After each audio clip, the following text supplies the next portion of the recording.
உங்களை பற்றி சந்தேகம் வந்துட்டே இருக்கா? என்னால் இதை பண்ண முடியுமா?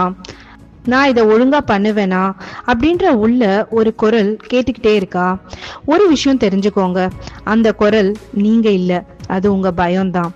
செல்ஃப் டவுட் வந்தா அது நம்ம பாதுகாக்க தான் முயற்சிக்கும். தோல்வி அடைந்தா என்ன ஆகும் அப்படின்னு கேட்டு நம்மள நிறுத்தும். ஆனா நினைச்சு பாருங்க, நீங்க தோல்வி அடையறத விட நீங்க முயற்சியே செய்யாததுனால வர வலிதான் ரொம்பவே அதிகமா இருக்கும்.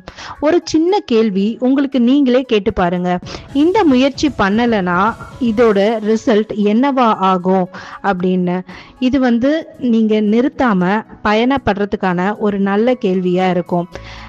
நீங்க இப்போ சந்தேகப்படுற விஷயத்த ஒரு நாள் பெருமையா நினைச்சுக்கலாம். கான்ஃபிடன்ஸ் அப்படின்றது பயம் இல்லாத நிலை இல்லை. பயம் இருந்தும் முன்னேற தைரியம் தான் கான்ஃபிடன்ஸ்.